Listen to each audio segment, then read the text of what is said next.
Good evening, everybody, and welcome to another edition of Education Matters with Jim O'Connell. And today, here we are. If you're watching live, it is Tuesday, January 2nd. Hard to keep track of the days when you go through the holidays and Sundays feel like Mondays, etc., with the holidays. But anyway, today is Tuesday, January 2nd at 6 p.m. If you're watching live, the phone number to call in is on the screen, but it is 640-3091. That's 603-640-3091. The program is carried at other times during the week, up to and including next Tuesday when God willing we'll do it all over again and we'll have a new episode. So let me start by wishing everybody who watches this show a very happy and prosperous and comfortable New Year. This is the time of year from Christmas through to today when we often end up with, in my case, surrounded by loved ones and family and things that makes us think about the things that are of real value to us. So I hope you all had a wonderful Christmas. I had a great Christmas. My kids home from school, from college, so it was nice to have everybody at home in the house, and those are very rewarding moments. So I'm grateful for those. So today is the first day of the second day of 2018, the first program of the year here at Education Matters, and we're ready to jump in the deep end. We had this morning the new boards were sworn in: the Board of Mayor and Aldermen and the school board.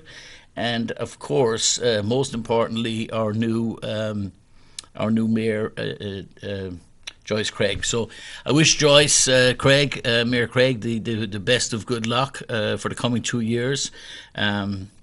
I'm sure she'll get down to work immediately. There's a lot of work to be done, and it's an exciting time in our city. And I wish her all the best.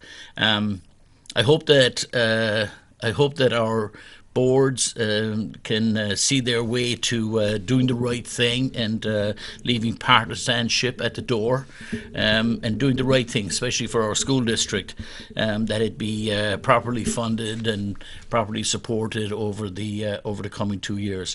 We made a start with the budget under Dr. Vargas last year, where the additional $2 million. Again, let's be clear, not an additional $2 million, just $2 million over that which was proposed by Mayor Gatsis, which itself was below the tax cap. So we had a net loss of $5 million, but we put back two of that $5 million. I just want to get that clear, because it's all about the language sometimes when people say, oh, we gave you $2 million extra last year. I'm sure we're going to hear it when we get into the budget period, which will be starting soon, into February, March, and numbers need to be crunched, etc. So to be clear, $2 million was added back into the budget last year for education in the city of Manchester. That was not an additional $2 million, only in the eyes of the most partisan. It was $2 million that was targeted and earmarked for very specific things. As we said before, Dr. Vargas needs to be recognised for going before the Board of Mayor and Aldermen and the school board, saying that these were necessary, targeting that money to certain places, and then, in what some would say is a first in the city, and may well be, actually spending the money on the areas that he promised to spend it. And so I see that not as a once-off, but rather as the first step. This is a trust-building exercise between the two boards, and between the boards and the citizens of the city. That when money is given, that it's used for the purposes for which it was asked, so that when we have real needs, that we do, we're able to go back. Someone like Dr. Vargas is able to go back to the Board of Mayor and Aldermen this coming year, which I expect him to do, and say we need to continue the work that we began last year. And the other places where there are major gaps, where the stuff we have stripped out of our education in the city has to be replaced, that this new board will find the political courage to do the right things. because political cowardice is what we've seen too much of in the past, right? And by political cowardice, I mean it's very easy to sit on a board in the city of Manchester, hide behind a tax cap, know that things are not being well funded, know that things aren't going the way they should go, knowing that the children of the city are being shortchanged. And if you are deaf to the cries of those children and their needs, and blind to the fact that you are damaging your own city, you can probably retain your seat in politics for a long time by sitting there smugly and not having the political fortitude and the political courage to make the hard decisions and to turn around to people and explain why certain things are needed in the city and why they need to be funded. So I think that that people should reserve a lot of their ire and etc. for those who lack the moral or political courage to do the right thing. We always know who the least courageous amongst us will always do the easy thing. So this morning, as the new mayor was sworn in, one of the first things that needed to happen was a decision needed to be made about the incoming board and who the chairman of the incoming board would be. And the lines had been drawn on this for some time, so it wasn't the biggest surprise in the end when let me see if I still have this open here, when when it was decided who would be the new chairperson. The two candidates for chairperson were Alderman Dan O'Neill, Alderman at large, and Alderman Keith Hirschman from Ward 12. And so this would be to decide who the chairman of the board is. And the chairman of the board has a number of functions. Probably the most visible one is when the mayor is unable to cover a meeting. It's the chairman of the board who would take on that responsibility. The chairman of the board also sets the agenda with the mayor. So it's a job that has some importance to the city. Let me see if I can just pull up. I think our friends at Manchester Inklink, to give them a shout out here, have got a report on the way the vote. The vote ended up being a 7-7 vote, and so the lines were drawn, and ideally, I know that Joyce Craig didn't want to be in the position of, in her first vote, having to decide who the board would have for their own chairman. In the end, the 14 members of the school of the Board of Mayor and Aldermen, the 14 members of the Board of Mayor and Aldermen, it's they choose their own chairperson, and ideally, the mayor would not be involved in that, and would allow the board would go and decide who they wanted. Well, as it turned out, Manchester being Manchester, this vote went to 7-7, and let me see if I can just find it here. I think it was under. And the first day on the job might be the piece that's here. I'm looking at Manchester Inklink, which is a wonderful site to find out about lots of things that are going on in Manchester. So as reported there, the initial vote was split 7-7. The mayor then called for a 15-minute recess in hopes that the aldermen can talk through this and reach a consensus. So Mayor Katz, it's going to take a while to get away from that use of words, but so Mayor Craig declared a recess for 15 minutes so that the 14 members of the board, mayor and aldermen, could get together. They had split down 7 and 7 for Dan O'Neill and 7 for Keith Hirschman, and so they went off for a chat in the rooms for a while, and Craig reminded the board that this is an important vote for the aldermen to choose your chairman. The recess lasted for more than 25 minutes, And at 12:05 p.m., aldermen were seen filing out of the conference room into the chambers. A second vote was held. This time, Dan O'Neill got 7 votes and Keith Hirschman got 7 votes. The votes were divided as follows. Dan O'Neill was supported by Kevin Kavanagh, Will Stewart, Christopher Hebert, and Tony Sapienza, Bill Barry, Norman Gamache, and of course himself. And then for Keith Hirschman, there was Tim Baines from Ward 3, and an incoming new board member, Elizabeth Moreau, pretty much a new board member. She had been on the board for a couple of months at the end of the last board to replace Nick Pappas. But so those in favour of Keith Hirschman were Tim Baines, Elizabeth Moreau, and then Alderman at Large Joe Kelly-Levasseur, Bill Shea, another new board member John Cataldo from Ward 8, Barbara Shaw of Ward 9, and himself. The result was a second 7-7 split, and Joyce Craig broke the tie in favour of Dan O'Neill, who was then confirmed as chairman of the board. So now, the first sort of, controversy from R1 day one is, and you see the complaints already that, now we know what Joyce is going to be like, that Mayor Craig is going to be partisan, she's going to vote in a party line way. I see Joe Kelly-Levasseur on here, voicing, waxing lyrical about... He says, as quoted by Manchester Inklink, "We're right back where we were," said Alderman Levasseur after the vote, "back to partisan politics." I don't know if he's being serious or not, but Joe always has a word to say, so I think sometimes he likes to say things a little tongue-in-cheek.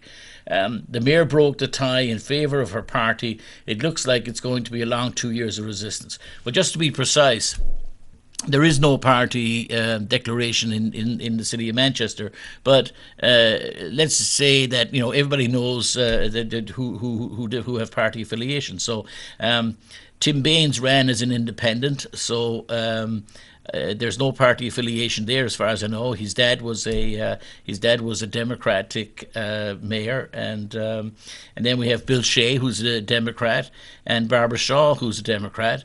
So of the 7 that I see, I'm not sure about John Cataldo or Elizabeth Moreau. I believe. I believe they ran as Republicans. I'm sorry if I got that wrong, but I think they did. So we have 4 Republicans: Joe Kelly-Levasseur, John Cataldo, and Elizabeth Moreau, and of course Keith Hirschman. And then we have an independent and 2 Democrats voting in favour of Keith Hirschman. So I wouldn't call that a partisan vote. And then on the other side we have Kevin Kavanagh, a Democrat, Will Stewart, an independent, Chris Herbert, a Democrat, Tony Sapienza from Ward 5 in there. I think he may be a Democrat. There may be a D after his name, but I think of Tony Sapienza as an independent-minded alderman. I think he's shown himself to be his own man, and so I don't see him as a party line guy. And Bill Barry and Norman Gamache, and then of course Dan O'Neill himself.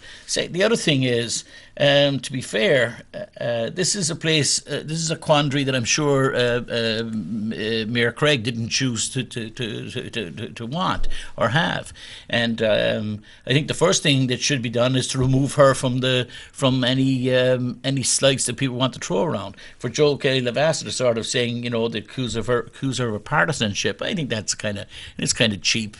It's a silly little comment. It doesn't matter. The whole thing's a storm in a teacup, so to speak.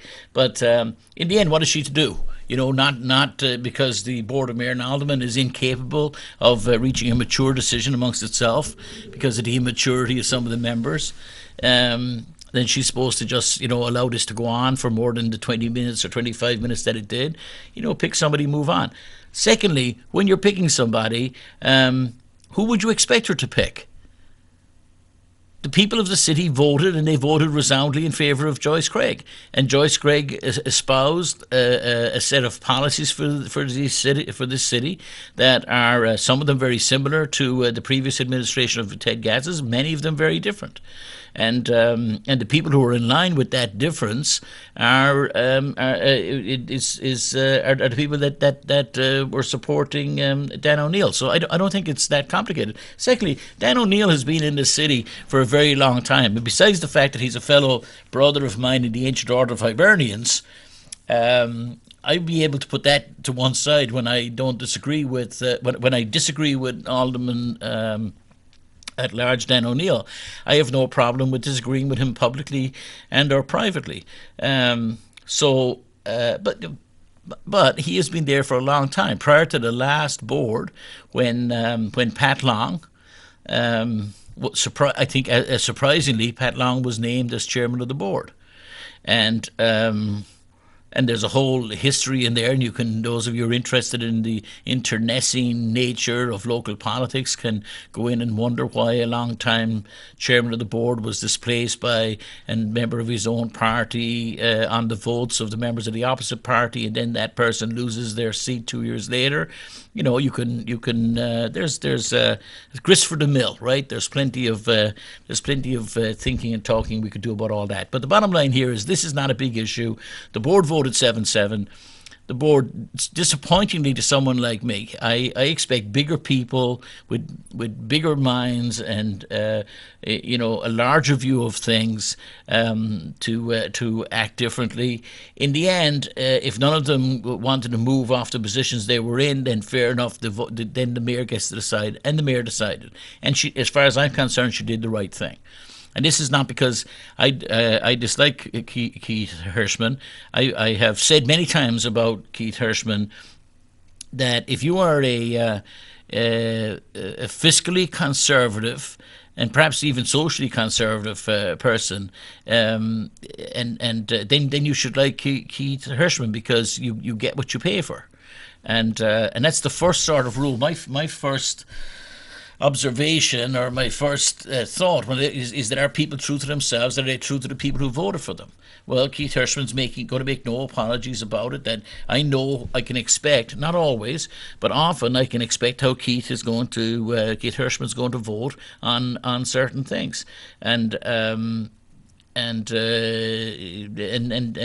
so that's fine. The truth of the matter is that the agenda that Joyce Craig supports and the agenda that someone like Keith Hirschman might support are different. So what?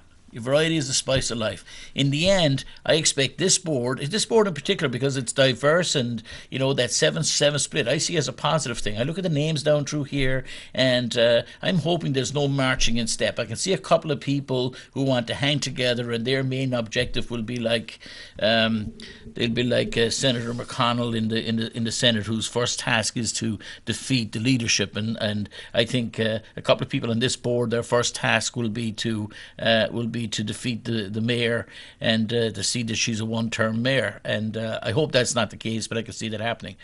But besides that one or two, I look at the rest of these names on here, and I think that they will divide in all kinds of different ways depending on the topic. If you look at it from a business point of view for a minute, business is well represented here. Tim Baines as a new member of the board with a restaurant downtown. The Mint Bistro, he will have a lot in common with someone like Will Stewart, who's been involved with the Chamber of Commerce and is very much involved in downtown development issues, and so you can see synergies there. You can see Barbara Shaw is sort of all over the place now. I don't know, we'll see where Barbara comes down on things at any one time, but you can see how these people will cross back and forth in favor of different things, which is in the end is healthy, I think, because there's no reliable block of votes that's going to be, no matter what I say, I can get 8 votes to support it. That's not the case, and so sadly, I think from Joyce Craig's point of view, she's she's going to have a job of work to do. The good news from the city's point of view is that because of the difficulty of that position, she's going to have to create. She's going to have to create coalitions of support, cross-party support or cross-interest support in order to move things forward. And frankly, one of the things I like about Joyce Craig as a candidate was her potential to be able to do that. And unless people are bloody minded, I think that she will be able to successfully negotiate this. It will be tough, but I think she'll be able to do it. And I think it's probably in the end a healthier thing for democracy and for our city than having people march in lockstep together unquestioningly off in one direction. With regard to the Board of School Committee, there was much less excitement on that side of the House. The Board of School Committee voted for the outgoing chairperson or vice chairperson, I think it is in the case of the school board, because the chairperson of the school board is actually the chairman of the school board is actually the mayor. And so, as I understand it, I think the position for Art Beaudry is, it says it here on the Inkling page, it says, the meeting with the Alderman was followed by a meeting of the Board of School Committee, which again elected Arthur Beaudry of Ward 9 as the Vice Chair with the uncontested support of the Board. And that's a healthy thing, because if we look at the progression in the school board over time, not this past board, but the couple of boards before that, we had the dynamic was Deb Langton and Art Beaudry as sort of the two contrarians versus the remainder. And it's not that they always agree with each other, but that was sort of the nature of, and then things. So they were sort of left as mouthpieces in the wilderness, so to speak. And then the last board was much more similar to what our Aldermanic board is going to be now, in that there were various constituencies there where people had very different voices. I think it's healthy too that someone like Art Beaudry makes it as vice chair, because Art Beaudry can be controversial in that he's not afraid to call it like it is. He's somebody who has been resoundingly re-elected in his ward time and again. He's a hard worker.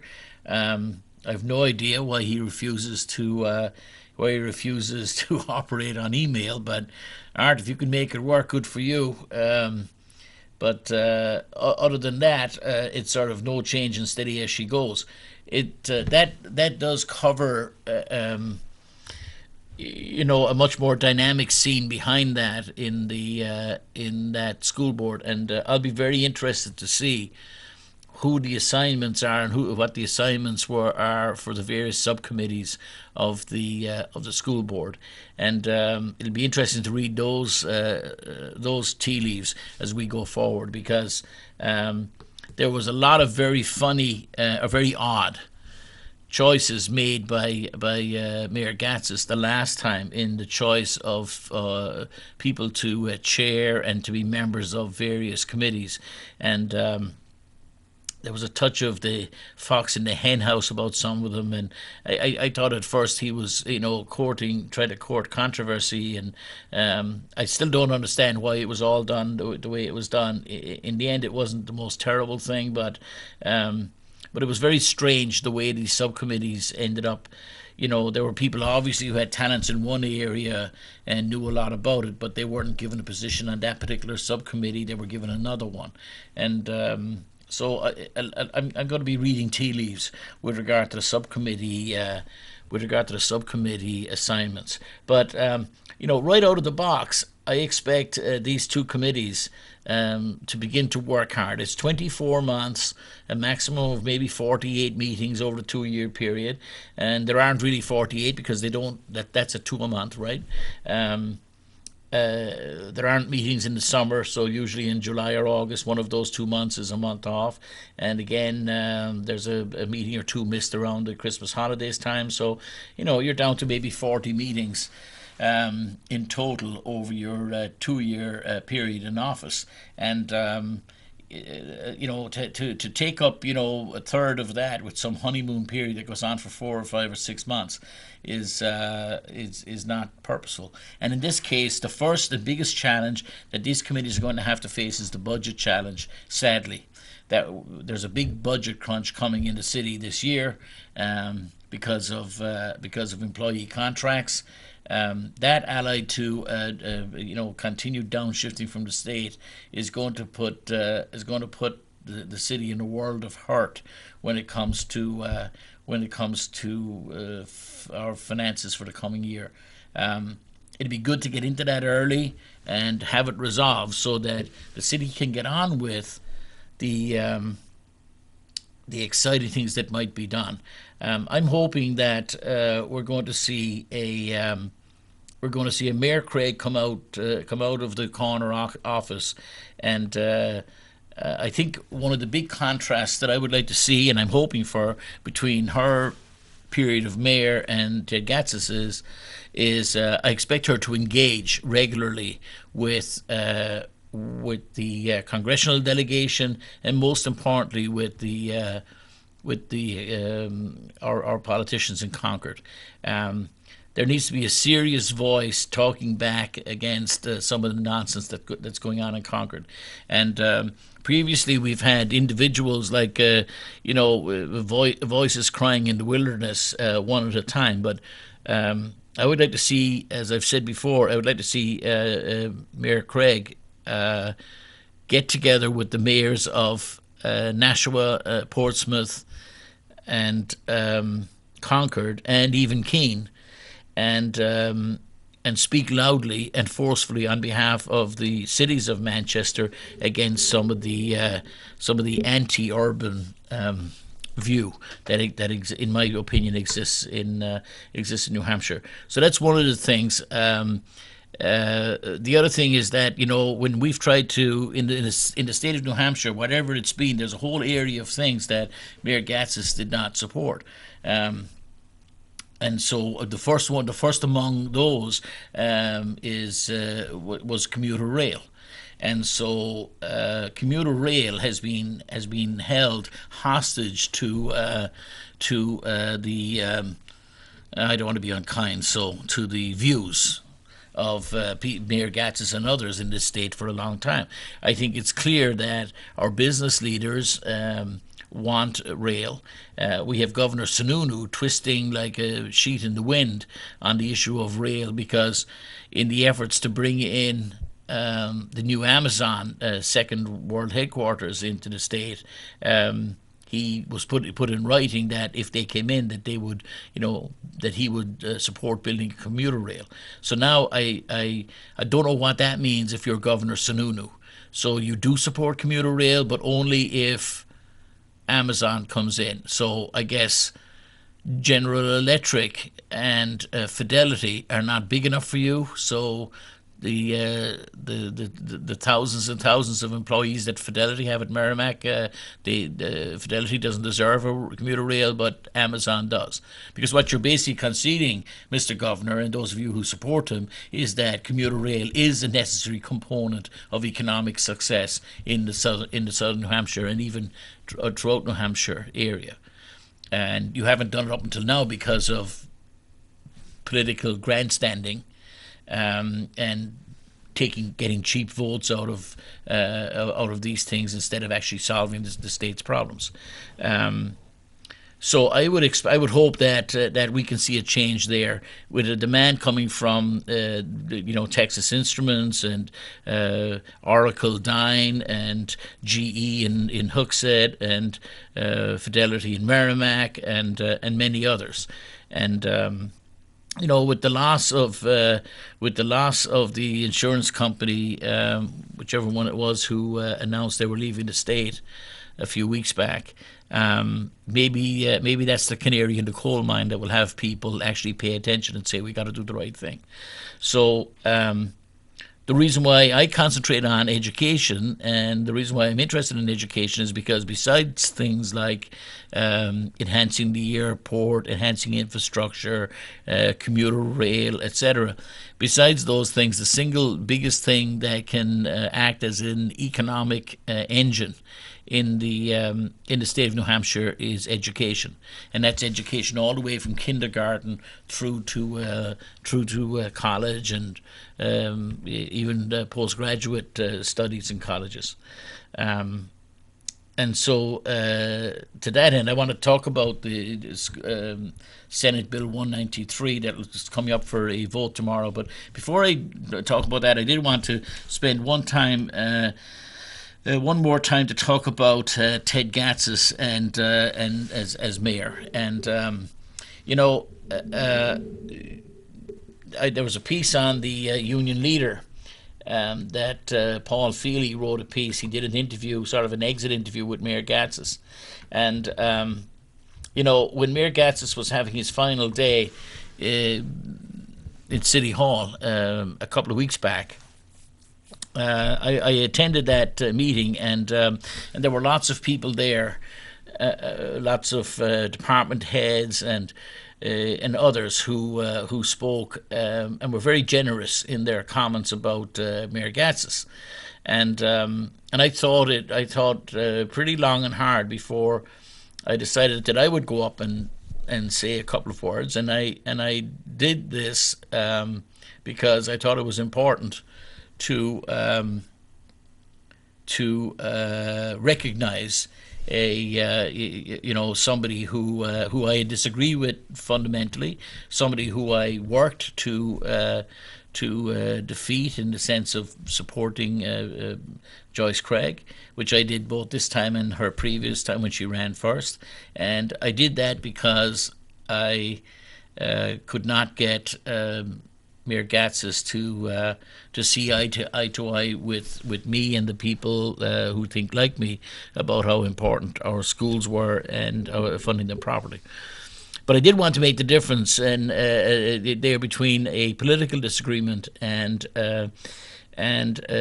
not recognizing him for the work that he did. And a couple of things that rang true in Paul Feely's article that I think are worth mentioning is, and this is not, I've said this before, and I've said it on this show, and I've said it in other places. Ted Gatsas, when asked, by Paul Feely in this article, which is on the Union Leader City Hall column, when he's asked what he would miss the most, he mentions a couple of things, but the thing that he always comes back to is he talks about signing the letters of commendation for all the kids in the city who get to honor roll. And in this article, he says that 7.5 years ago, he said, quoting directly from the mayor, he said, when you look at those numbers, that's a pretty big percentage of students in the 6th through 12th grades making the honor roll, around 4,000 letters. And when he started 7.5 years ago, there were 3,000 students making the honor roll. He said, I sign every one of those letters. Kids compare the signatures. They or their parents saved them. It means something. Well, he's absolutely correct. It does mean something. And as somebody whose kids have been honored to be on the honor roll, the reason why I bring this up is because it's indicative of who Mayor Gatsas is and who he was as mayor. That the success of students in the city of Manchester was something that he clearly showed support for in that particular signing those honor rolls. I'm sure he had carpal tunnel from doing it. The other thing was he mentions in here as well that I don't know how he puts it in here. I don't read the whole article, but in this article, which you can find on theunionleader.com, he talks about the fact that there was never a time, unless it couldn't be avoided, that in any one of the schools in the city that he was invited to an event that he didn't attend. And that's another thing I want to recognize. Because other mayors at other times their concentration will be in lots of other areas, and they won't spend as much time in the schools, and Mayor Gatsas certainly did that. So that will sound strange coming from my lips, because I recognize that he did that, and he did those things. And so I know that he that all of that was close to his heart. So the kids of Manchester and the schools were close to his heart. It will be forever a mystery to me and a source of personal consternation that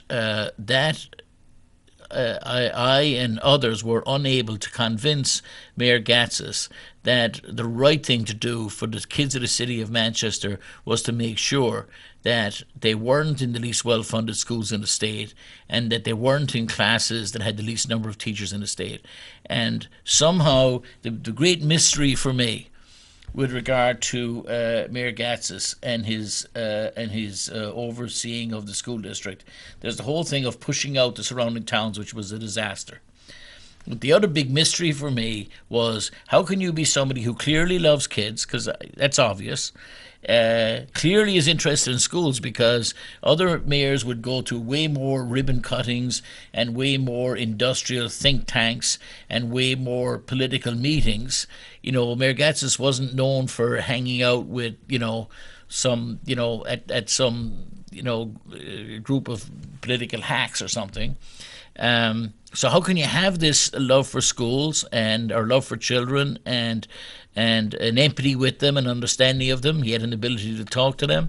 How can you have all of that and yet under your watch allow a city to become known as the least well-funded school system in the state and with the least number of teachers? And I'm sure Mayor Gatsis has answers for that. I just have never heard satisfactory ones. And we could never get beyond the point where I was saying this needed to be worked upon, needed to be fixed, and he would say there's nothing to see here, everything's fine. And that was the nature. If I were to take the essence of our disagreement, it was right around that area right there, where he wouldn't come off the dais of everything's fine here, kids are resilient, 40 kids in a class you might find out will work out to be great, maybe it turns out we don't need that many teachers anyway, all of those things, which I think in his mind were part of the, I will only ever, I will not agree that there's anything that could be amiss in our schools. I'm just going to keep on talking them up. And that was the nature of our disagreement, because clearly a job of work needed to be done and needs to be done with regard to our schools. It makes no sense. Other towns can do it. Why can't we? I've talked on here about Dover building a new high school, starting next year. While Mayor Gatsis was in office, the town of Concord, the city of Concord, built 3 new schools during that period. So clearly, it's not like Concord is awash in money, and or Dover either. So there's no reason why with the right mindset that we couldn't do the same thing. But I just wanted to finish on this piece because I don't want to. I want to leave poor Mayor Gatsis to enjoy his retirement and not have people chirping about him, which he had to listen to long enough, by me continuing to talk about him as we go onwards in the city of Manchester. So my point is to say that I'm grateful for his time in office.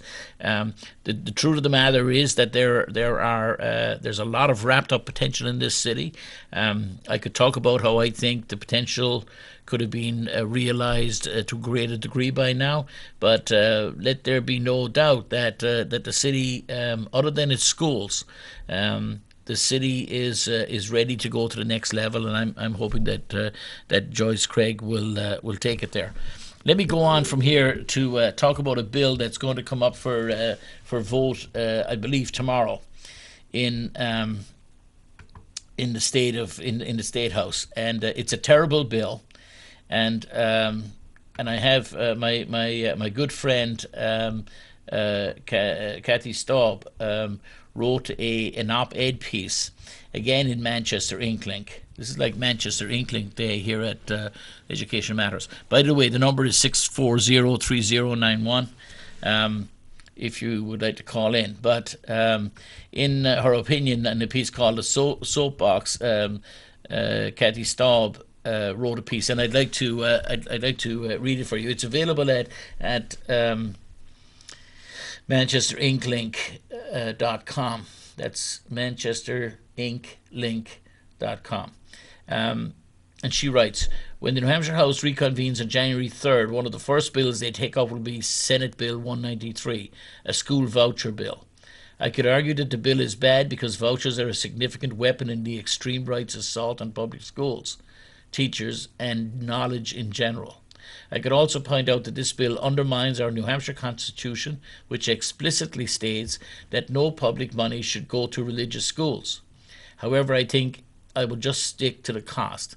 This bill will cost millions of tax dollars, expand the burden on taxpayers, and yield no return on our investment. If this bill passes, here is what we have to look forward to. So, before going to what we have to look forward to, an important part of this bill is that there are monies. This bill is going to impose unlimited. I mean, you can estimate what they might be, but there's no cap. So an potential unlimited amount of additional spending on the state that will need to be found somewhere in the state. And so an argument was made as this bill was being promulgated and moved through the House that this bill rightfully should go to the Senate Finance Committee for review. Let me see if we've got a caller here. Go ahead, caller. Hello. Phil. Hi, Phil. How are you? I'm well. How are you? I'm excellent, thanks. Happy New Year. Back at you, buddy. What's going on? I was debating whether I should call tonight, but I think you kind of baited me when you threw the number out. Which number? The phone number. Oh, yeah. And then you went into the House bill or Senate bill, Yeah. or Yeah. you mentioned Kathy Staub, and again, I don't want to make it personal, Yeah. but to that point, and I think this is where, and I understand a lot of the things that you say, and I agree with most of them. Right. And again, I'm not going to speak for Mayor Gatsis. He's a big, strong guy. He can speak for himself. You know, I'm a fan of his. Yeah. But there is a logic to his thinking, but I don't want to get into that. That's not why I called. It's Mayor Craig's day and her administration, and I don't even want to delve into any of that. But I will Right. say this. When you mention Kathy Staub and money going to taken out of public schools, blah, blah, blah, here's where you and I, at least in the past, or myself and people of your herd or your thinking, tend to veer sometimes. Right. Is it any different than the school board members taking insurance away from public education? I mean, what's good for the goose is good for the gander. Yeah. Is it all right to take some money out of that public pool and put it into John Q. Citizens' home and let him or his wife or both of them teach their kids, or send them to a private school, which, again, I don't believe draining out of that public pool. I think we need to increase the public pool, Right. increase property taxes, have a sales or income tax, have the federal government step up. So you and I are all set on that. We agree. Right. But here's where I start to get, are these people really serious? They want everybody else to pay. Right. And I can remember Kathy specifically, and I'm not attacking her. She was a public official. Right. She said it. She took the insurance. Right. So if she can take the insurance to support her family, why Right. can't Johnny Smith take the money out of that same pool or a like pool to support his beliefs in education? It's So- no different. So, well, I think And there. if you look at the board, and I know we're rehashing it, Yeah. but you have a bunch of people with D's after their name that claim they're for they're going to straighten everything out, and they're for all the kindergartners, and they're for the teachers, and they're going to help out, they're going to reduce the class sizes. But when we say, okay, we're going to stop paying for your fillings, or we're not going to pay for your treatments, we're going to use that money to really do this. Well, that's a different story. And they have their argument. Well, Well- these people at home that want to teach their own kids, they have their argument. I don't agree with it. Right. But fair is fair. If you're going to suck out of that common pool, please keep your mouth closed when someone else sucks out of it.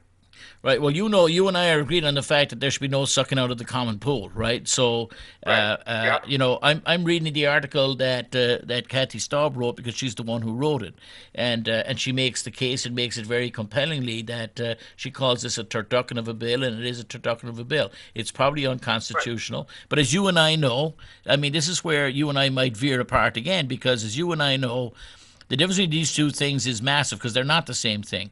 One is part of a scheme, a long term chip away at the edifice, try and strip away as much as you can from public education, and the other is a self-serving vote taken by a school board of, many moons ago that perpetuates itself and allows people to take health care through the city of Manchester. I agree that shouldn't be the case, but I don't believe that they're equivalent. Okay, and I can understand that philosophy and that definition. And if I had my own TV show, if I was man enough to go on yours, Which you certainly can, which you present can, an argument which you can that would anytime. show that they have a lot of similarities. Yeah. And the basis of it, this is where I go away from the mainstream Democrat. Yeah. If you're going to talk the talk, then walk the walk. If you're going to call out these people that are taken out of the public pool, then don't take out of it yourself. And Right. they all do. No, they don't all do. That's where it bothers me. And if we were talking about Phil, they don't all do. roadways or extra things, it probably wouldn't bother me as much. Right. But we're talking about children. Right. And we're really talking about the economic engine, which is secondary to me. We're talking about little kids' lives. Yes. And anybody that's going to go and spend $30,000, $50,000, $60,000, $500 a month, $800 a month on themselves when they're all well-to-do, and take it out of a kid at Glenwood School or Jewett Street School or Oswald School that's trying to make it, and they need Right. some help and they need some support, Right. and guess what? Anything after that, whether this is a demise of public education, and you can certainly make that argument, but Yeah. it also might just be the way some people think that education should be administered. And I'm not going to defend them, and I'm Right, not going right. to write a paper on it. Right. Right. But I will realize this. To you and I, it might be the demise of education, public education. But to them, it might be something different. I need to respect that. No. Yeah. So. So when you say it, I get it, Yep. and I know you're all in. Yep. But the masses, and even the ones with the D's after their name, they're not all in. They're all in until it's in their pocket. Yeah. Then they're not so quite all in. Well, as first of all, That, to me, is the discussion we have to have in Manchester. right. Right. I wish the thing Once would. we have that, now we have that, like you say, that kumbaya moment. We all sit down and say, all Yeah. right, Yep. let's get it done. Right. Well, this past board had an opportunity to vote down the insurance for school board members. As you know, they can't vote it down for themselves. They can, by charter. So, maybe a charter amendment is something that has to happen to make that happen. I agree with you, but I just don't agree with the equivalency thing. How about a parallel? Well, there is a parallel. Yeah. I mean, yes. I mean, your bottom line Not point. all things have to be equal. Right. The second thing I disagree with is when you say, people with D's after their names, there's no direct link between, there are D's and R's, Democrats and Republicans, so-called, in our public boards who are accepting, which is, and that's just the other thing to say about them is this is something that numerous boards have accepted over time, right? And so maybe it was an error to offer it in the first place, but it's not as though they voted themselves this thing and to give themselves this and then started taking Right. it. Most of the current board, they all inherited this, right? Doesn't make it You right. can look back, they have the new channel now, 97, with the old meetings. Yeah, If you look back and watch the votes, I mean, it's been going on since 2000, 2009. I Right. forget the exact date. I Right. was watching all the vacation. But you'd be surprised at some of the people that supported. right. And when you get into DNR, here's my point. The D, generally speaking, not all the time, but generally speaking, is for the little guy. And the R would be for trickle-down economics. Right, We're going to take care of the top, and it's going to all filter down. right, So I understand what an R says. We're going to take this away from public education and give it to the private sector, or we're going to support this, and it's going to save money, or whatever the case may be. right. But where I have a problem, and I'm trying to get you to come out publicly and say this, is the D that's supposedly for the little guy. Yeah, In any way, and you just did a great job because you're a great speaker, a very intelligent man, to kind of put them all in the same pool and dress it up. Here's why they're not in the same pool for me. The D is supposed to be for that fifth grader or for that 5-year-old. And they're supposed to put everything else aside and say, I'm going to give you a chance to pull yourself up by your bootstraps. I'm sitting in a law firm. I'm going to my summer home. I have multiple automobiles. I'm all set. Right. I'm going to do everything in my power to make sure that you're taken care of. Up Right. to and including paying my own health insurance. Right, And right. they don't. And that doesn't make them evil people. Right. But No, to me, no. it makes the argument a little bit mute when they start to say, well, these other guys are bad. Right. Because not only are they taking that, but they want to take a little bit more. Well, I'm like, really? Right. So and I and I'm not in the habit of sort of dividing people into, the bad and the good and them and us and D's and R's, and I mean, it's not that I never ever do it, but it's not the way I look at the world, right? So I expect every public representative in the city of Manchester, every public representative anywhere to work to work on behalf of the public good. And my biggest argument against politicians generally is those who do things that are self-serving and don't look after. They do the opposite of looking after the public good. Jim, once again, you're very eloquent in your speech. But with your beliefs, and I'm closer to your beliefs than I am with most people, with your beliefs, you don't have to divide people. Just your beliefs divide them enough. And I pat you on the back for that because I'm on your side. So you don't have to go, all you have to do is speak your mind and you're dividing people through no fault of your own. Well, I don't. Don't put a feather in your cap. Don't put a Right. feather in your cap and say, I don't care about the R and the D. Because your beliefs would never, ever, or almost never, ever lend you to support an R, which is fine. Right. And I agree with that Right. most of the Right. time. Right. But, to eloquently kind of stop the bruising or the banging of people that I'm going after, quite frankly. I'm not going Yeah, after personally. yeah, I'm going after right. their policies and their policies. But the problem They don't is need your help. Yeah. They don't need your help. Let's just Yeah. say it. They're Yeah. wrong.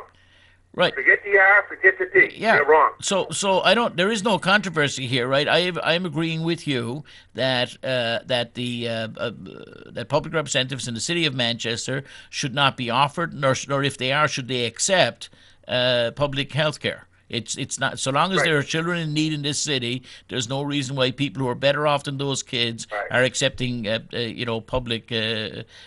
But the problem that I have with this conversation is that I'm down. I'm going to have to go shortly because I'm down to the last 8 or 9 minutes. But we have a bill going through the city, the Senate Bill 193, which in my view is unconscionable. Which Right. is Well, let's stop you there, Jim, because we know what you're going to go into, and Yeah. you're very well spoken. But to that point, yeah. what I'm trying to say is, you will admit that it's bad to take the insurance, but then in the next breath, you're going to say it's not as bad as this next bill. And my Yes. point is, they're equally as bad. No, but they're Both taken out of the public pool. No, but they're And not. If we get people like you to say that, Yeah. then maybe we can stop the merry-go-round. Yeah, I can say no more than I've said that I don't agree with the. I'm agreeing with you that I don't agree with the health insurance thing. But this is like talking about a pebble and compared to a sand truck full of stuff. That's how I view it. I mean, the principle is the same, right? A pebble is made up of the same stuff as the 20 tons inside the back of the truck is, and they're both pebbles or rocks, right? But there's a big I'm difference. sure I could convince you offline. But All it's right. your show, so I'm gonna All right. I'm gonna We'll do it over. politely hang up and thank All right, you. we'll do it. We'll do it over a bottle of water some night. Bye. See you later. Bye. Bye. That's my friend Phil Sapienza, who was perfectly right in his calling out public representatives who are accepting